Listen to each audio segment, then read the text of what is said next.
Alright, ladies and gentlemen, welcome back to the 4 Ounce Fanatic channel. Today we will be breaking down UFC Fight Night, De Ridder versus Allen. Not the best fight card in the world, but we've got a few decent fights on here, so without further ado, let's start with the first fight of the night. Melissa Croden versus Tainar Lisboa. So Melissa Croden, this is her first fight in the UFC. I believe she's coming from the LFA. She's very tall. She's about 5'10 or 5'11. She's Megan Anderson Maxon, as one would say. One of her losses was to Jacqueline Cavalcante, who is a top 15 ranked bantamweight herself. I think it was a close fight, so there is potential for her to do quite well in this fight. She is also Canadian, which I think could play a factor in the judges' scorecards side of things, potentially get a robbery 29-28 decision over Tainara Lisboa. She's got a Muay Thai background. She's been quite inactive. Her last fight, she got submitted by Luana Santos, the TikToker, and she's also been submitted by Norma Dumont on the regional scene. So I do think there is a potential there for Melissa Croden to get the fight to the ground. She does seem to be pretty well-rounded. But yeah, uh, obviously Lisboa, weakness is the grappling, but I am going to pick Tainara Lisboa to win by decision. I think she'll be able to keep the fight standing. I think Melissa Croden will do pretty well on the feet. She is quite a long, rangy striker. But yeah, I'm not going to overthink this one. Tainara Lisboa has won in the UFC, so I will be picking her to win by a 29-28 decision. Second fight of the night. This is surprising at how low it is on the card because this is a pretty good matchup. We've got Azamat Bikoev versus Yusri Belgarui. Obviously, Azamat Bikoev, we've seen him in the UFC twice before. He's in a nice little streak. He's a bit of a prospect in the middleweight division. You know, he's quite funny on Twitter. I believe he was originally scheduled to face Torres Finney, which I think would have been a very interesting and memeable fight. You know, two little balls of muscle at 185, just going at it in the apex. But he has been booked against Yusri Belgarui. Yeah, he's a great boxer.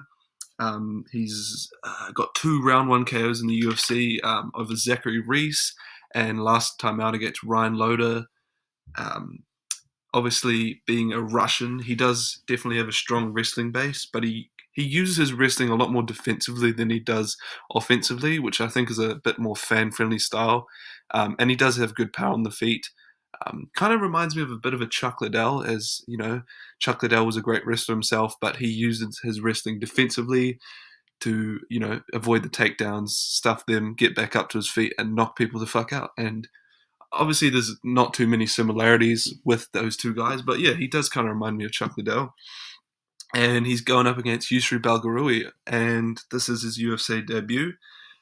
He is coming off a fight in the Contender Series last year, which was pretty terrible. He eye poked his opponent about 4 or 5 times, and then got absolutely roasted by Dana White in the post fight. You know, when they give out the contracts, basically he got denied brutally. Uh, he is, if you guys are thinking he looks familiar, he is one of Alex Pereira's cornermen. So, you know, you would think that training with Pereira, he does have a bit of skill and a bit of experience. They fought in Glory. Obviously, he's a former kickboxer himself. Um, One thing that I would like to point out in this fight is Yusri Belgarui is gonna have a 7-inch height advantage, I believe. I believe Bakov is 5'10", and Belgarui is 6'5". So he's definitely gonna have to use his long range weapons if he wants to win. He's a good kickboxer. Um, yeah, he probably just got signed because of Alex Pereira's latest title win. Because, you know, judging by the way that Dana White treated him in his last performance on the Contender Series, I didn't think he was going to get signed anytime soon, but I think Pereira just said, Sharma, Sharma. And Dana was like, all right, we're going to sign this kid. So, yeah, first fight in the UFC for Belgarui, but I do think he is going to lose by unanimous decision to Bikoev. Bikoev's just a bit more well-rounded, more aggressive on the feet. I don't think he's going to get knocked out. I mean, Belgarui is pretty tough. He fought Marco Tulio previously, I think 2 years ago on the Contender Series, and he got hit with some big fucking shots. We know how aggressive Marco Tulio is on the feet. He's got a couple knockouts in the UFC now.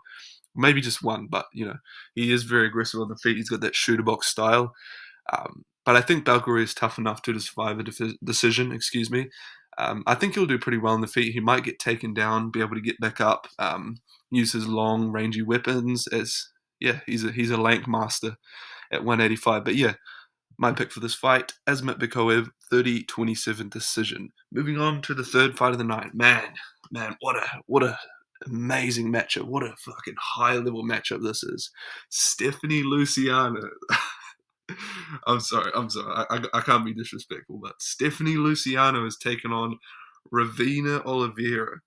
Um, Only time I've seen either of these fight was Luciano's Contender Series fight about 2 years ago. It was a draw. Um, and she actually was able to avenge that draw in the UFC. I actually forgot who she fought. I think it was another Brazilian girl, but you know, she's got a win in the UFC. She's a decent striker, and yeah, that's all I've got to say. And she's going up against Ravina Oliveira. She is, I believe, her last fight was against Tainara Lisboa, which was at 135. So she's dropping down 2 weight classes here to take on Luciano at strawweight. So I don't think she'll have a bit of a size advantage in this fight, despite her being a small bantamweight. She'll be a bit slower on the feet. I'm not too sure how this fight's going to play out. I've never really seen Oliveira fight, to be honest. I'm assuming she's a striker. Um, she does have a lot of TKOs in her record, which is why I'm saying that, albeit against pretty low level competition on the regional scene. Doesn't have any wins in the UFC, but I'm actually going to go out on a limb here. I'm going to pick Oliveira to win by round 3 TKO. I'm probably going to get this completely wrong, and Luciano's probably going to win by 30-27 decision, but, sometimes you just got to fucking shoot your shot. Oliveira seems to be a bit bigger, bit of a good striker, has quite a few knockouts on her record, as I mentioned. So, yeah, I'm just going to go in on a limb here, and I'm going to pick Oliveira by round 2 TKO. Yeah, that's my pick for the third fight of the night.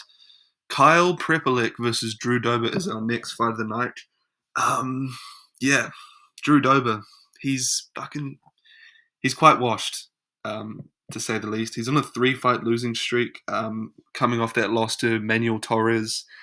And before that, I can't even remember who we fought before that. John Silver, he got destroyed by, who, came up a weight class on short notice, and he got absolutely destroyed. Obviously, we know how good John Silver is, but not a great loss for Dober. I mean, his record is 27-15. That's really just shows the level that he's at this stage of his career. He was on a nice little win streak about 2 or 3 years ago. Had some nice KOs over Bobby Green and Terrence McKinney, who are pretty decent lightweights. But yeah, I think his chin is gone. Unfortunately, the iron chin, the mega chin, has been cracked. Unfortunately, he has taken a lot of damage in his last few fights. I believe his other knockout loss was to Matt Frivola, who we'll get to sooner or later. But yeah, he's going up against Kyle Prepelic, I believe that's how you say it. He will be fighting at home, so I don't think he's going to be quite motivated and fired up. He's coming off that loss in his comeback fight in the UFC to BSD, where he actually looked quite good against BSD. But it was one of those things where it's like, is BSD just really overrated, or is Kyle Prepelic just really underrated? And we're going to have to see in this fight, because I do think that Prepelic has 100% has the ability to finish Dober on the feet. Listen, if this matchup happened 3 years ago, I would have said, oh, Dober's going to fucking destroy this guy. But he's just taken a lot of damage in this point in his career. He's 36, I believe. He's, a bit on the older side. Prepelic, he's a good striker, like I said. He did quite well in that second round against BSD before he got submitted. Pretty aggressive. Yeah, I've never really seen him fight aside from the BSD fight. I believe he had fought in the UFC about 7 or 8 years ago, and he worked his way back on the regional scene. So yeah, I'm actually going to pick Kyle Prepelic to win this one by round 2 TKO. I do think Dober will have a fast start in the first round. He's going to look to get a win. And Prepelic does tend to start slow. We saw that in the first round against BSD. He kind of got dominated on the ground. But yeah, I am going to pick Kyle Prepelic to finish Drew Dober in round number 2. Possibly a KO, just puts him to sleep. Yeah, sorry, Drew, we all love you, but yeah, unfortunately, I do think Prepelic will win this one Fight number 5 of the night, we got Danny Barlow versus Jordan Santos. Now, Danny Barlow, coming off that KO loss to Sam Patterson at 170, so this is his first fight at middleweight, at least in the UFC. Um, he does have good power on the feet, quite aggressive. He's a good boxer. He will have a speed advantage, I think, in this fight against Jordan Santos, as obviously lighter man skill. Lighter man skill is a real thing, guys. Seriously, trust me. Yeah, Jordan Santos lost to Ozzy Diaz in his debut in the UFC, which just, that just really isn't a good look. Ozzy Diaz. I mean, this guy's a fucking marauder, mate. Ozzy Diaz, mate. Yeah, not a good look, as I said. So yeah, I think it's going to be a closer fight than people will expect. I do think Santos has got a lot of power in his hands. He does have the potential to KO Barlow, which I actually could see happening. But I'm going to pick Danny Barlow to win this one by decision. I think it'll be 29-28. This is quite a low-level matchup at middleweight. I think it'll be fairly back and forth, but I do think Danny Barlow is skilled enough to get the job done by a 29-28 decision. Yep, so that is my pick for fight number 5. Fight number 6 of the night, we've got Bruno Bulldog Silva. Bruno Bulldoggy. Good fight against Hyun Sung Park. This is actually a decent matchup. I think a lot of people will be picking Hyun Sung Park to dominate Bruno Silva, but I do think Silva has the skills to get it done. He's still quite aggressive, dangerous. However, he is coming off 2 TKOs in the 3rd round against Manel Cape and Joshua Van, who, those aren't bad losses. These guys are top 5 level guys in the flyweight division. But he did take a lot of damage in those fights, especially against Manel Cap. He just got pretty much fucking destroyed. Like, Manel Cap was looking like prime Anderson Silva out there, just slipping and ripping and just, yeah. He did take a lot of damage in that fight. And then recently just lost to Joshua Van. Obviously, a lot of people saw that. Great win for Van. He is 35 too, so I do think he is a little bit washed. He's been in the UFC for about 6 years now, I believe. But he is still dangerous. He's got fast hands. He can submit you. He's just your classic Brazilian, aggressive striker, good grappling. He's quite, bulky and quite short, little barrel of muscle at 125. And he's going up against Hyun Sung Park, who, he's a nice little guy. He's a friendly little fellow, He looks like I'd like to have coffee with this guy, He looks like a nice little guy. He was undefeated until he recently lost to Tatsuro Taira, although that fight was on short notice. So not taking too much away from, Tatsuro Taira. He's a top 5 flyweight, insane jiu-jitsu. He's still really young, very talented. So not taking too much away from Hyun Sung Park. And yeah, he is a pretty good grappler himself. He's got a good rear naked choke.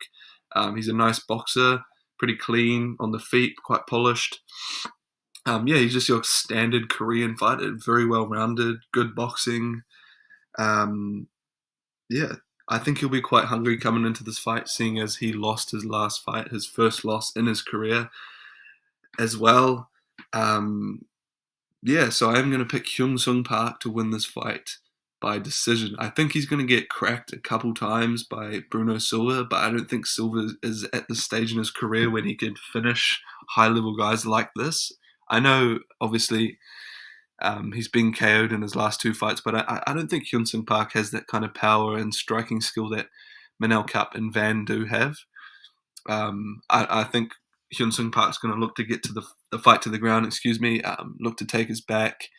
And I think it's going to be not the most exciting fight, but I do think Hyun Sung Park will get the job done by probably a 29-28 decision again. I think that, the thing with Canada is there's never really that much finishes on these cards. I don't know if it's just a coincidence or it's the atmosphere, but yeah, I do think there's going to be a lot of decisions on this card, and Hyun Sung Park will be one of them. Now, moving on to the next fight. This is a fight that I don't think is going to go the distance. We've got Charles Air Jordan against Davy Grant, mate. Fucking Davy Grant. The 40-year-old GOAT himself. This is my pick for 4 ounce. This is my 4 ounce pick for fight of the night, going from this video onwards, I will be picking a fight of the night prediction for every fight card, you know, in the near future, going onwards from this video, if that makes sense. So yeah, this is my 4 ounce pick for fight of the night. Yeah, I think this is going to be a banger. We've got Charles Jourdain. He's a polished striker. This is his second fight at 135. He was, he was a bit of a journeyman at 145. He had some decent wins. Um, uh, yeah, and he looked good. He looked good in his debut against Victor Henry, who's, he's a decent opponent. He's not terrible. He's not great, but got the guillotine choke. Looked pretty impressive. And yeah, I just think this is weight class. Obviously, a lot of his losses at 145 were to guys that were, a lot bigger than him. I think he struggled with the physicality of it. So he was losing to guys like Sean Woodson, the Alien himself, Shane Burgos, Julian Erosa. So yeah, a lot of the guys that he was fighting at 145 that he was losing to were a lot bigger than him, height and probably weight wise. So yeah, I do think he's found his weight class here, and he's going up against fucking Davy Grant, mate, who I believe I've been saying this for a long time. He is the most underrated bantamweight out there.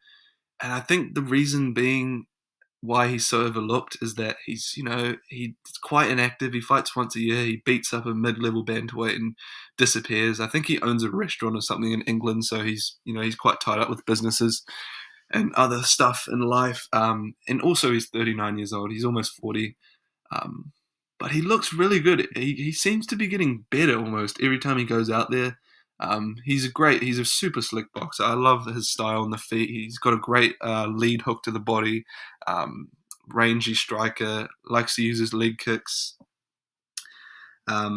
He's got wins over some ranked level competition as well, which is another reason why I don't really understand why he's so underrated. He obviously got that crazy inverted triangle against Asuncao a couple years back. He's knocked out Jonathan Martinez. He's beaten Cheeto Vera, and he got fucking robbed against Daniel Marcos. I'm still salty about that, dude, because I picked Davy Grant in one of my predictions, and yeah, I really did think he won that fight against Daniel Marcos. Still salty about that. But yeah, he's a great fighter. He's super underrated. Yeah, I love his style. Not much else to say, but my result and my pick, which will be Davy Grant by a round 3 TKO, or he's going to win by 29-28 decision. But either way, I do think this is going to be a great fight. I think it's going to be a banger. I do think Grant may get dropped early, as he's a bit old and he sometimes tends to start slow. Um, his age might show in this fight against Jourdain, who is quite young. I believe he's 30, or I don't even think he's 30. He might be, but yeah, I do think his age might show in this fight. I do think he could get dropped early on and come back into the fight and just start swinging and banging with Jourdain. And I do think Jourdain's going to be, he's going to welcome that. He's in his home country. He's going to be welcoming on the violence. He's going to be hyping up the crowd. He's going to be emoting. And yeah, I think Grant's going to get this one done. As I said earlier, super underrated guy. Love the way he fights. So yeah, I think, you know what? Originally, I was going to pick Grant by a late TKO, but I do think he's just going to win by 29-28 decision. There's a lot of 29-28 decisions on this card, but yeah. I will. You know what? Fuck it. Fuck it, dude. I'm picking Davy Grant, round 3 TKO. I'm standing on business. Fuck it. Davy Grant, mate. He's a fucking mate. Davy Grant. Let me tell you about this fucking guy, mate. He is a fucking savage.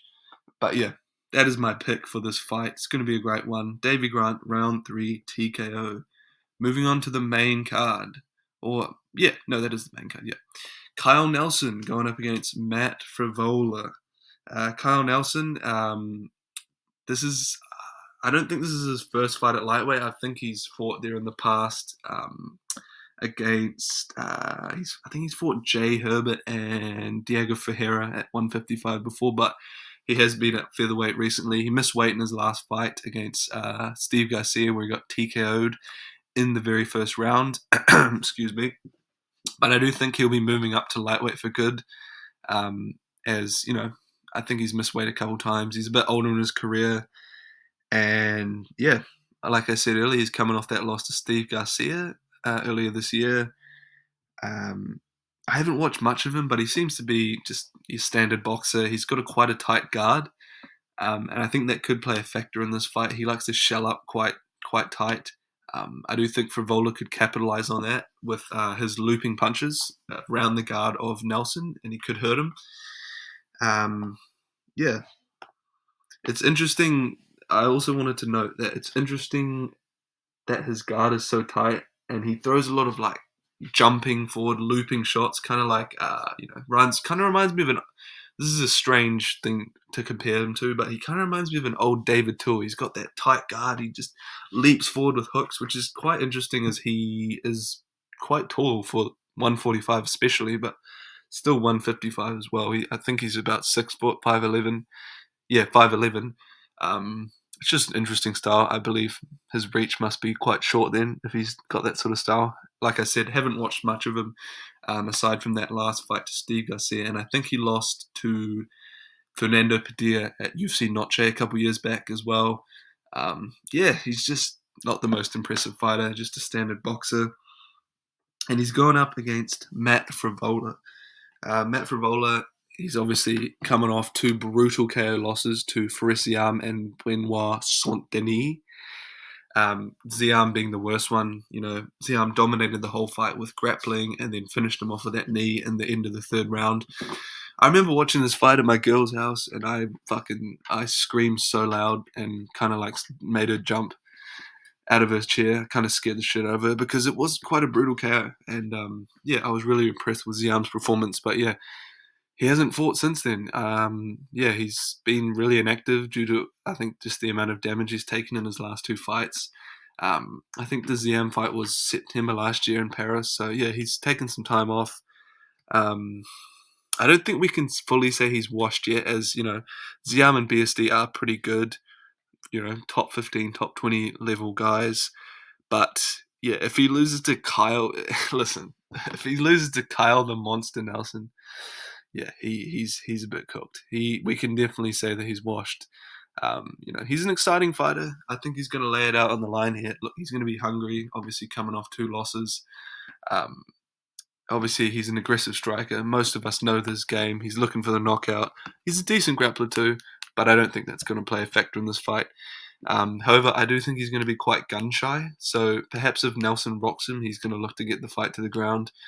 Um, but yeah, I just at this stage of Frivola's career, I don't think.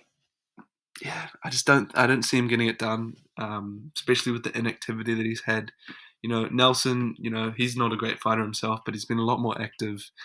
And yeah,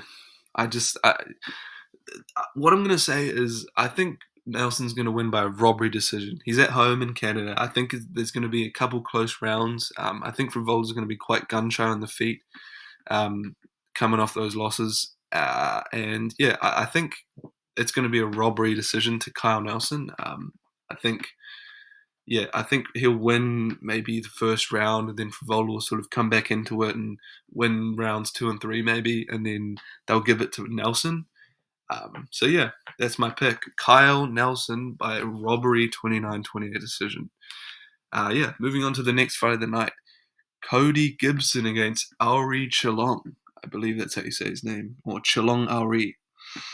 What an absolute banger this fight is, man. I can't wait for this fight. Jeez. Whew. What a banger this is. But no, in all seriousness, this is a pretty low level matchup in the bantamweight division.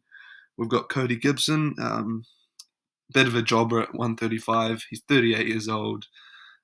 He's 3-7, 3-6 in the UFC. In his second stint, he's been able to obviously. Let me just rewind. He fought in the UFC about fucking 10 years ago or something like that. Lost to guys like Aljamain Sterling. Worked his way back onto the Ultimate Fighter by getting a couple good wins in the regional scene, and he got back into the UFC about 2 years ago. So back to the present. Second stint in the UFC, he's been able to beat some pretty low-level guys himself. Mind the voice crack. Beat Byron Kelleher and Chad and Helga. It's like, no offense to those guys, but I don't even think either of them are in the fucking UFC anymore. So, he's beaten low level guys at bantamweight. He's got some wins in the UFC. He's not the worst bantamweight in the world. But yeah, he, like I said, it's a bit of a jobber. He has lost to decent level guys like Miles Johns, Damon Blackshear. Although I will note that he actually was winning that fight against Damon Blackshear until he got submitted. So, there's a few positive notes to take out of that fight, which was his most recent one. And he's going to he's going to get up against Auri Chalong.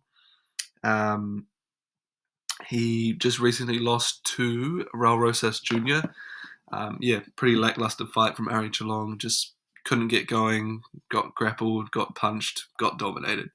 Not much else to say about that. He's a decent striker, but the thing that really bothers me is he lost to Ayman Zahabi in 1 minute. He got knocked out by Ayman Zahabi in 1 minute. Like, bro, come on, dude. How are you gonna let Ariel Helwani sleep you in a minute? Like, come on, that's just. Yeah, we'll get to him later. We'll get to Ariel Helwani soon. Don't worry about it, guys. But yeah, that is quite concerning to me. Like, you're getting slept by fucking Ariel Helwani in 1 minute. Like, seriously, dude. Like that does concern me. But I don't think Gibson has the power or the skill to kind of knock out Ari Chalong in that fashion. Yeah, I mean, Chalong, he's got a few wins in the UFC. I can't name any of them, but yeah, not anyone good, as I just mentioned. I can't name any of them. He is tough, I will say that, despite the loss to Zahabi or, Helwani. He is tough, but yeah, I'm going to pick Cody Gibson to win this one by a submission. I think he's going to be good enough to get the fight to the ground. He's going to grapple him. I think Chalong has pretty much zero grappling. So, yeah, I'm going to actually... Originally, my pick was Chalong by round 2 TKO, but then I realized... I looked at his record and I was like, oh, okay, no, that's not a good idea. But, hey, he could surprise me. I'm rooting for my Chinese brother, but, yeah, I just don't think he is good enough to beat pretty much anyone at 135 currently. So, yeah, Cody Gibson, he's got the veteran savvy. And yeah, I think he's going to look to grapple in this fight. And I think he's going to get the submission in round number 2. That is my pick for this fight. Cody Gibson by round 2 submission.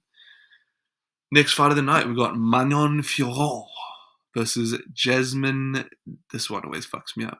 We're just going to call it Jasmine Jasdivicius. I believe that's how you pronounce it. We've got Manon Fiorot versus Jasmine Jasdivicius. What a mouthful that is. Manon Fiorot, obviously, she just recently lost to Valentina Shevchenko in her title fight, which was quite satisfying for me personally. She did talk a lot of shit. She was saying, if I beat you, you have to retire and all that stuff. And she got fucking dominated. I believe it was maybe the first round or second round she got cracked badly. And then after that, it just kind of went downhill. She couldn't get going. And she kind of got dominated by Shevchenko. She's got a karate background. Before the Shevchenko fight, she was actually on quite an impressive win streak. 7 fights in a row.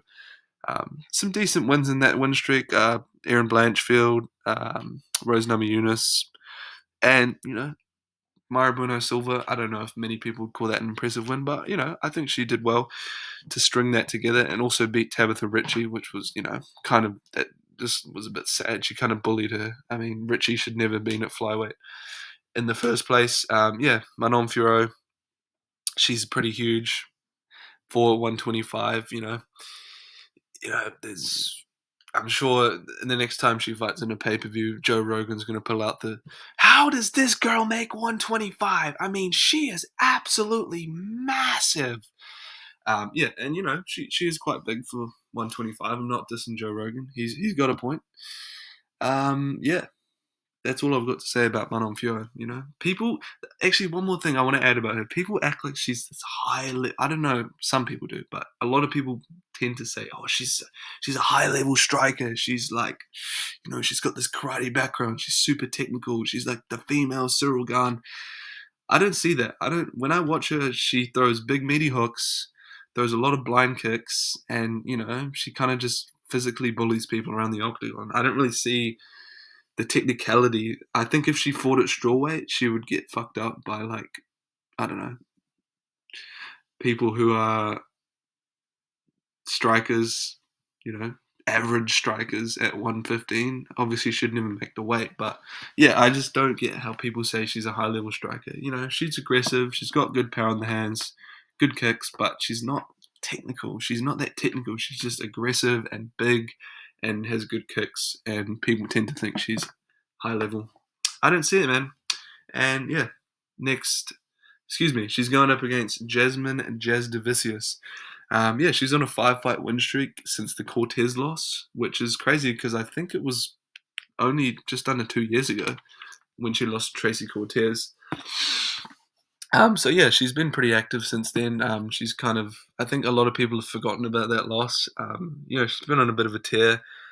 She's got a good team behind her, obviously the same team as the co-main events, Mike Ballot, Niagara top team. Yeah, Niagara top team. She's pretty well-rounded. She's a decent kickboxer. She uses her range well. I believe her and Fiora are both 5'7", so, pretty tall for 125. Yeah, she's well-rounded, but obviously her grappling is where she really shines. She likes to get the fight to the ground and finish submissions. That's her game. That's her bread and butter. She's got good takedowns. She does like that front headlock position. We've seen her submit people from that position before, like Ariane Lipsky with the Bravo choke, and I believe it was Priscilla Cachoeira. She got a Anaconda or a Das. I always get those two mixed up. But yeah, she's got a good front headlock, strong grappling. She likes to take the back a lot too. Yeah, she's quite a well-rounded fighter. And I do think after this fight, when she wins, she's going to get a title shot against the winner of Weili and Shevchenko, unless it's a close fight. Unless Weili wins, they're going to obviously have to do a rematch. But if Shevchenko wins against Weili, I do think Jasdavicius is the next challenger for Shevchenko. And I think she's got a good chance. She's quite well-rounded. She's a strong grappler. Obviously, we saw Alexa Grasso submit Shevchenko, so fucking, why can't Jasdavicius do it? That's what I would say. Yeah, so as a result of all that, I'm going to pick Jasdavicius by round 3 submission. I just think she's going to wear on Fiora with her grappling style. She might get pieced up a bit in the striking. Obviously, Fiora is a good striker. But yeah, I think she's going to find a way to grit it out, get the fight to the ground, and take the back of Fiora maybe and get a rear naked choke. Either that or she's just going to win by a dominant grappling decision. 29-28 perhaps, 30-27. Who knows? We're all going to find out sooner or later. But yeah, my pick for this fight is Jasdavicius by round 3 submission. Featured fight of the night. We got Marlon Cheeto Vera versus Ariel Helwani himself. I'm just kidding. We got Cheeto Vera versus Eamon Zahabi. So I use that joke too much, but it's quite funny. Cheeto Vera, we all know his game. He's a power merchant. He relies on his fluke KO ability. He's pretty low output on the feet. He is coming off 2 losses to Sean O'Malley and Figueiredo, where he kind of got dominated in both fights. He got dropped for the first time in his career by a flyweight, which is crazy because if you look at all the people he's fought, he's fought a lot of dudes. He's fought a lot of champions. He's fought good contenders like Rob Font, beat O'Malley, and the guy to knock him down, the guy to crack his chin was Davison Figueiredo, the God of War, who was a flyweight. Obviously he was a big one, but that just surprised me in his last fight. Yeah, I believe that fight was in July last year or something like that. So he hasn't fought in over a year, which I think is good. I think he needed some time off to kind of reset. I think he's one of those fighters that when his mind is in the right place, he can do really well in fights. Obviously, we saw that in the Sandhagen fight. His mind didn't seem to be in the right place, and he got dominated. I was really looking forward to that fight against Sandhagen. I thought it was going to be a banger, but Sandhagen just fucking pieced him up at range, and he looked really good. Sandhagen, not Vera. Still don't get how that was a split decision though. That was fucking crazy. Anyway, yeah. Chito Vera, not much else to say about him. We're going to have to see how ring rust plays a factor in this fight. As I said earlier, he hasn't fought in over a year. And he's going up against Ayman Zahabi. He's well-rounded. He's tough. He showed that in his last fight against Jose Aldo. Was able to survive a really brutal third round where he pretty much got knocked out. He got soccer kicked in the fucking head and managed to survive and use his grappling. Obviously, he trains with TriStar in Montreal. Obviously, he's the brother of the coach there, Faraz Zahabi, who coached GSP. So, he's got a great team around him. I'm not knocking him, but he's not that impressive to me. I do think, however, he will have the skills to beat Chito Vera. He's going to have a lot more output, I think, on the feet. He's a smart guy. He's got great fight IQ, obviously, training with his older brother, Faraz. He's going to have, a lot more composure and technical ability on the feet compared to Chito, unless he's made some drastic improvements since the last two losses. I do think he'll have enough skill to get the job done. And he's going to have higher output, mix in his grappling, and he's going to win by a boring 30-27 decision. That is my pick for this fight. Ayman Zahabi by 30-27 decision. Shout out to Ariel Helwani. Co-main event of the evening, we've got Kevin Holland against Mike Malott. Now, Kevin Holland, this is his 5th fight this year. He's been on God, I'm messing up my words today. Excuse me. He's been on an insane activity, fighting back to back, month after month. 5th fight this year. He could have a 6th fight this year. It's only October. He could get the pay-per-view card in December, perhaps, or a fight night in late December. You never know. So he's got a lot of activity this year. Although he did take a lot of damage in his last fight. Excuse me, in his last fight against Daniel Rodriguez. Which was a crazy back and forth fight. A lot of people were picking Holland to dominate Daniel Rodriguez, as he had that 2-fight win streak earlier in the year against Gunnar Nelson and Vicente Luque. He looked quite good in both performances. Obviously we know Holland's game. If you're a fan of MMA, you know Kevin Holland. He's a tall, lanky guy. He's a rangy striker. Does have weird KO power on the feet. Like, he doesn't look like he can knock you out, but he definitely can. He's got a few good KOs, especially at 170. Obviously, that's his weight class. Please do not go up to 185 again, brother. Please. And dangerous jiu-jitsu. He's got a great DAS.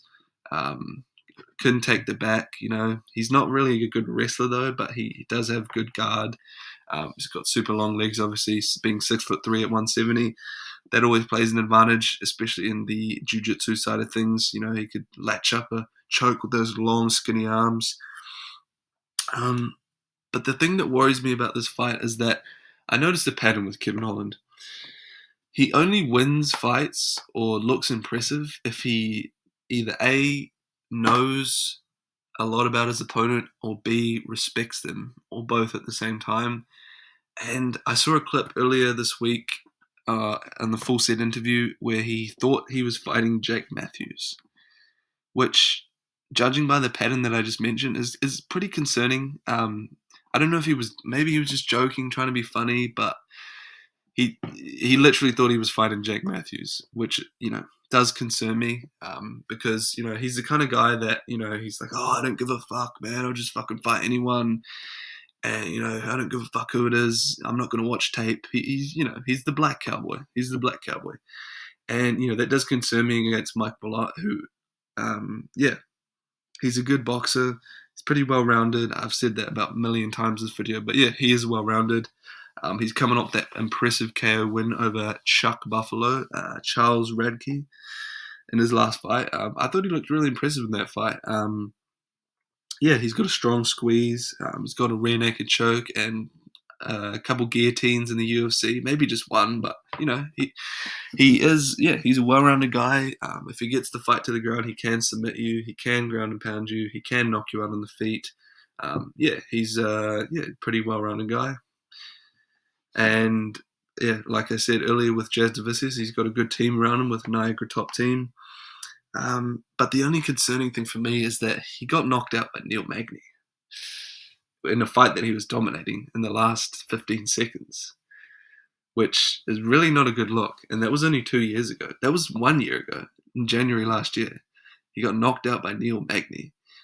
I'm going to say that again. He got knocked out by Neil Magny last year. And, Neil Magny is the ultimate gatekeeper. He's the ultimate test for if you're going to be a ranked guy at 170, he's the guy you got to beat, right? Like Neil Magny is that test, and Mike Malott failed that test. And Kevin Holland, he's pretty similar to Neil Magny, except he's got more finishing ability. He's got more KO power. This is a tough fight for me to pick because, like I said, Kevin Holland doesn't give a shit about Mike Malott. He doesn't care about this opponent, and I'm worried that he's just going to go out there and just act like, oh, I don't give a shit, and just get dominated, and then act like, oh, that was an easy fight, and not be in the right mindset. So, gee, I'm really on the fence with this one because I could see both guys winning pretty comfortably. But I just think Holland's just not in the right mindset to beat this guy. He, like I said, he thought he was fighting fucking Jake Matthews. I definitely think Holland can get it done, especially on the ground. I think he has more of a chance to get it done on the ground. He's got a better finishing ability on the ground, but I just think Malott's going to be younger. He's got taken less damage in his career. He's more physical. He's more composed. He's probably a better striker too. He has the knockout power. And yeah, so I will be picking Mike Malott to win this fight by I think he's going to win by round 2 TKO. I think Holland will do well in the first round. He might rock Malott on the feet. Malott will get a takedown, try and smudge him up against the fence, get him to the ground. But then round 2, I think Malott is going to get the TKO. I really could see this fight going either way, though.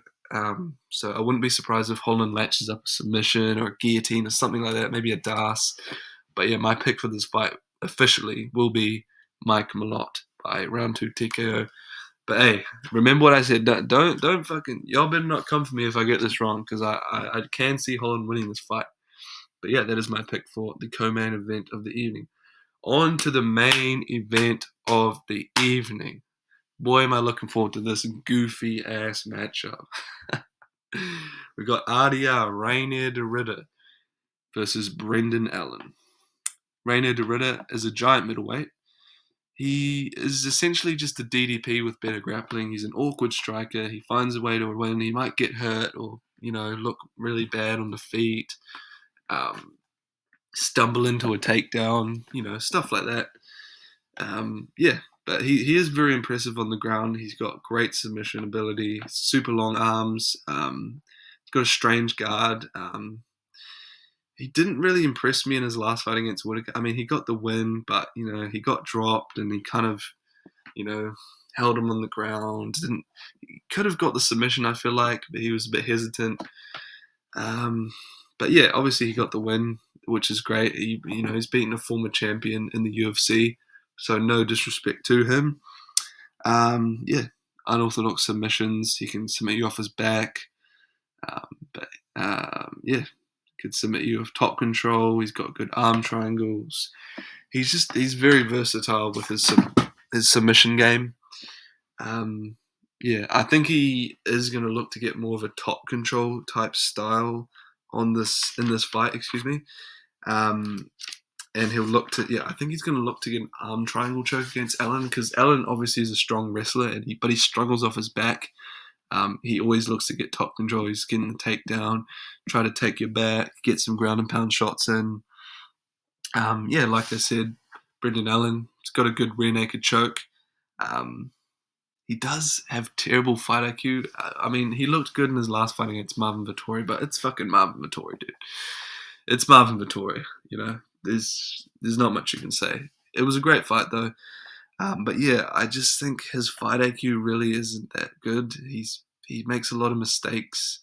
I don't know what it is. He just, especially in the Nassourdine Imavov fight, he kind of dominated the first round, and then I don't know what the fuck happened in between rounds. Like I don't know if his corner told him to like throw the game plan out the window or something, but he was just like diving for legs, getting rocked, falling all over the place, and yeah, it just wasn't an impressive win to me. Excuse me, impressive performance. Obviously, he lost the fight, but he's just one of those guys where he has so much skills to win fights dominantly, but he just makes a lot of mistakes. You know, he's still young. I think he's about 28 or 29 years old.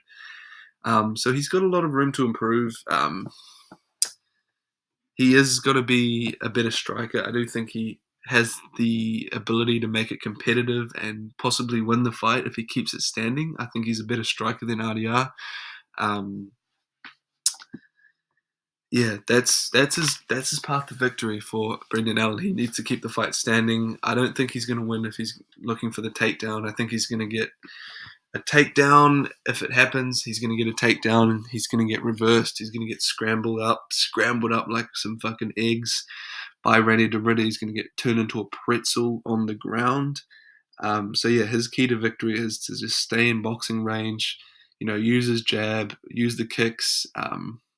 Maybe not body kicks because Adia could catch it and take him down. Um, but yeah, Adia, he's a, he's just at the stage of his career, especially because Allen's taken this fight on 3 weeks' notice, I believe, or fairly short notice. Obviously, he was supposed to fight Hernandez, which I would have loved to see. It would have been a great fight, but I think that'll come in the future anyway. But yeah, seeing as Allen's taken this fight on short notice, doesn't have the best fight IQ. He's a good striker, but I don't think good enough to beat RDR. Yeah, and I just think RDR is going to win this fight by round 3 submission or just a dominant decision where he just dominates Allen on the ground. I know Allen's a good grappler, but not at the level of RDR, I don't think. Um, yeah, that is my pick for the main event. I do think RDR is going to get the submission in round 3, maybe round 4.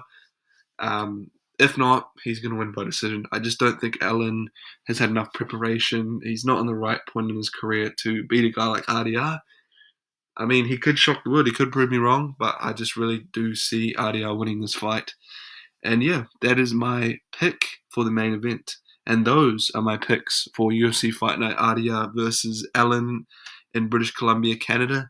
Yeah, thank you guys so much for watching. Let me know what you thought in the comments. Leave a like, subscribe, and I will see you guys next week for UFC 321. Goodbye.